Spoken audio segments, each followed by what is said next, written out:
Pensami e amami. Agradecimientos. A mis familias, las de acá y las de allá.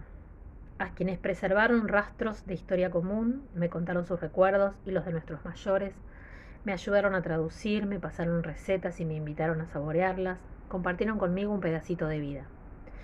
A todas las personas que estuvieron presentes en estos tiempos de investigación y escritura de múltiples modos, con espacios para trabajar y disfrutar, con una silla cómoda para que mi espalda no sufra, con sugerencias para que el libro quede bonito, con aportes de lecturas, películas y músicas, con palabras amorosas y con escucha atenta cuando escribir sobre el pasado se me hizo llanto y peso en el cuerpo. A los hombres que amé y me amaron. La vara de Humberto y Ada es muy alta, pero aún así lo sigo intentando.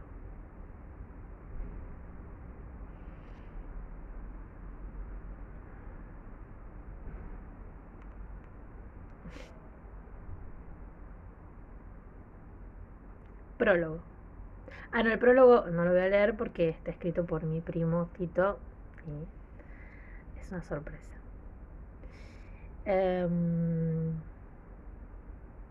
Perdón, es que hay un error mío.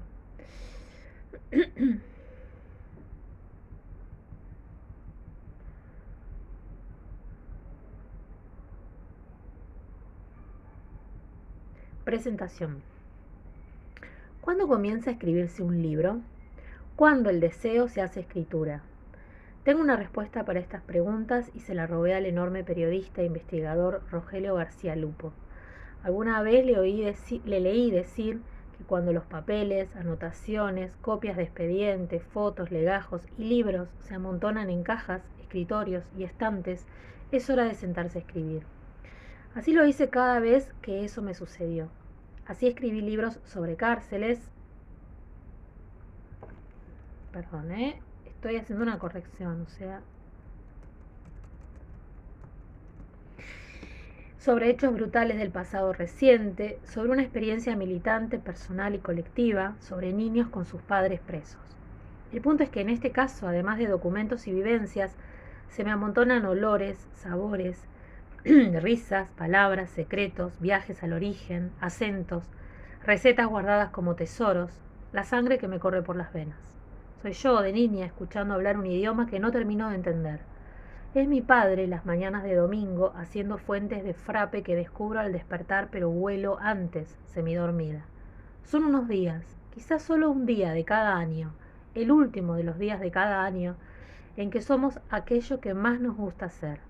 Una familia tano-argentina reunida en una casa grande, en una localidad pegada a las vías del tren de un partido del sur del conurbano. Momento. Comemos, bebemos, corremos y gritamos los más chicos, que a los pocos años ya dejamos de serlo y cuidamos a los nuevos, a los hijos de los hijos de los hijos, a las hijas de las hijas de las hijas. Nace ahí esos 31 de diciembre en la calle 25 de mayo 25 de Bernal, el deseo de contar. O tal vez unos meses después de la muerte de mi padre, junio de 1990, cuando llego a Roma y escribo en mi agenda, llegué, viejito. O muchos años después, cuando ya soy abuela, vuelvo a Roma y visito la casa donde vivieron ellos y llevo a Franco y a Silvano chiquitos en una foto para que vuelvan a su hogar. O en esa reunión familiar en la que los primos mayores traen cartas y notas del nono y descubro una en la que le dice palabras bellas a la nona y se despide pidiéndole que lo piense y que lo ame. O cuando me entero de que debió dejar su país por ejercer la solidaridad sin medir las consecuencias y me encuentro orgullosa entre quienes nos reconocemos en esa herencia. Quizá el deseo nazca otra vez de la necesidad de reunir piezas de un rompecabezas. Somos herederas y herederos de un hombre y de una mujer valientes, de dos personas locamente enamoradas. Hemos aprendido que preparar el alimento es un modo de amar. Coraje, pasión y cocina. ¿Cómo no intentar contarlo?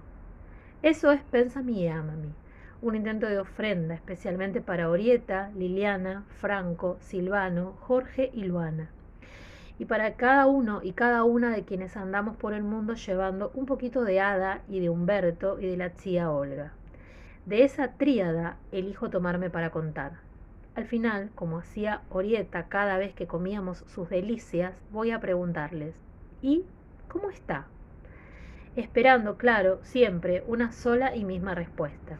Ojalá les guste también, ojalá esté rico para ustedes. Claudia Cesaroni, en el verano de la pandemia 2020-2021.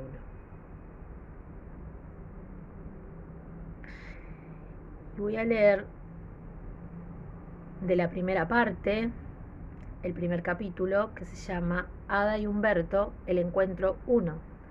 Roma, octubre de 1909.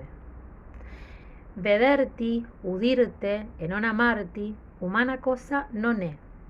Pellico de Francesca da Rimini. Biografía. Ella pasa como un equilibrista. Por el largo escenario de la tarde, ella deja que la moje la lluvia, que le toque su corpiño lleno de calor. Ella sale al encuentro de la esquina del sueño, a cumplir la cita con los viejos fantasmas. Ella tiene coraje cuando espía al traidor, al que se pone el guante. Ella bebe despacio su pasado, en el bar de ventanas, por las que a veces entra la locura. Ella se pone suave y me ayuda con su pecho mullido a vivir el amor muy tiernamente. Ella escribe conmigo y se desnuda en silencio. Ella, la vida, se ha puesto la capelina roja y anda suelta en el clima. Un poema de Roberto Jorge Santoro.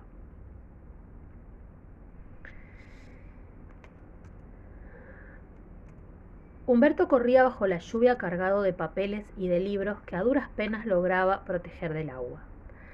Salía del Ministerio de la Economía y las Finanzas, donde había ido a dejar sus antecedentes en busca de trabajo. Había salido temprano de su casa y llevaba un paraguas porque sabía que antes de volver y luego de encontrarse con sus amigos, pasaría por la librería a buscar alguna novedad, un libro sobre política o quizá algún clásico recién llegado. Finalmente se había comprado una obra de teatro de Pirandello y reservado una edición de Ana Karenina que le habían recomendado. Corría, pero se detuvo, como si una fuerza superior lo hubiera frenado. Se trataba más bien de una muchacha que hacía malabares para cruzar la calle Volturno, totalmente inundada, con su paraguas irremediablemente arruinado por el viento.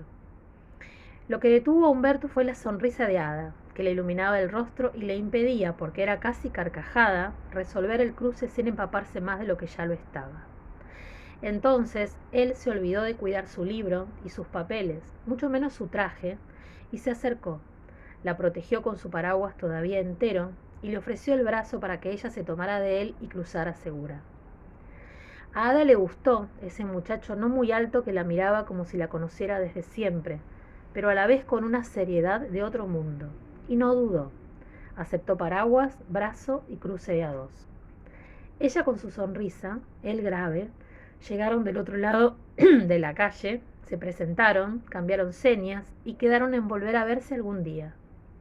Ese día de otoño, lluvioso y en medio de ese viento frío, con sus 18 años estrenados hacía poco, Humberto supo que esa mujer lo acompañaría hasta el fin de sus días y que nunca querría dejar de mirarla. Ada decidió que su mejor sonrisa sería siempre para él, que muchos años después, poco antes de morir, recordaría esa tarde. Entonces aquí viene un poema que escribió Humberto. Está la versión en italiano y voy a leer la versión traducida. A mi Ada. Te conocí, amor, a los 18 años, plena de encanto y de melancolía, y al repensarlo vuelvo a ver la estrella que condujo y guió mi vida. La perfección de tu bello cuerpo, tu voz divina, cálida, amorosa, el paso veloz de gacela, la boca dulce de sabor a rosa. Son muchas las alegrías de mi corazón y el porqué de mi gran amor. Ahora estoy viejo y lleno de dolencias, pero con el corazón firme y pleno de amor, como cuando te vi la primera vez, como cuando embrujaste mi corazón, en el que quiero tenerte fuerte, fuerte, hasta el día en que llegue la muerte. Humberto. Humberto había nacido en Roma. Su familia era de Bomba, una pequeña ciudad con unos 3.400 habitantes ubicada en la provincia de Chieti, en los Abruzzos, en la mitad de la bota itálica. Ada era hija única. De familia genovesa, nació el 2 de enero de 1891 en Roma. Su madre, una hermosa pelirroja llamada Francesca, falleció de modo trágico a poco de dar a luz, con apenas 18 años. Una tarde, mientras cuidaba a la pequeña Ada, su cuñada llegó gritando de la calle: «¡Murió, murió!». O se expresó mal, o Francesca entendió lo que no era, que su marido, Luigi, había muerto atropellado por un carruaje. El susto le provocó un síncope, y fue ella la que murió súbitamente. El muerto no era su marido. La tragedia ya había sucedido.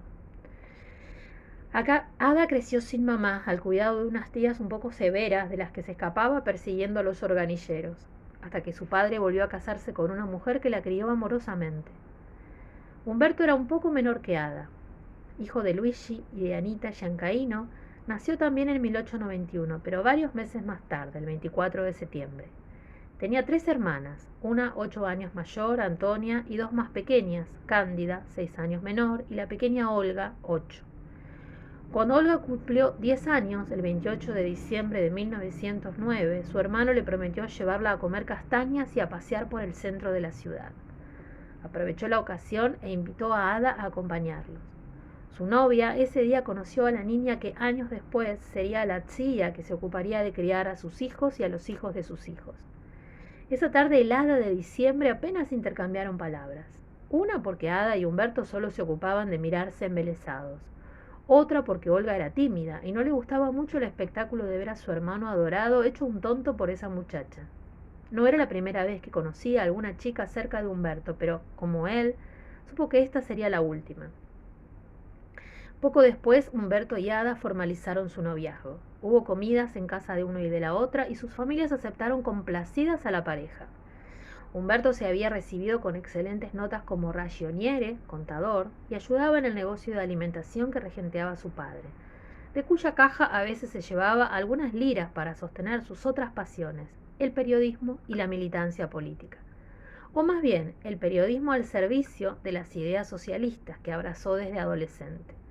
Humberto garabateaba donde fuera posible, en las libretas de las cuentas del negocio paterno, en los márgenes de los libros que leía con voracidad, en los diarios que compraba en sus recorridas por la ciudad. Escribía artículos sobre la situación nacional, analizaba los cambios que se producían en el resto del mundo y se entusiasmaba con difundir las ideas del socialismo que avanzaban a paso firme por Europa. También escribía poemas y notas a su amada, una costumbre que mantendría durante toda su vida. El tiempo del noviazgo sería muy corto, todo estaba por hacerse y había que hacerlo rápido, y con el corazón siempre apretado. Entonces hay una tarjeta, una foto de Humberto, que tiene un texto con el que termina este capítulo, que dice: quiero estar ceñido, apretado sobre tu corazón. Bueno, ese es el primer capítulo de Pensami y Ama. Gracias.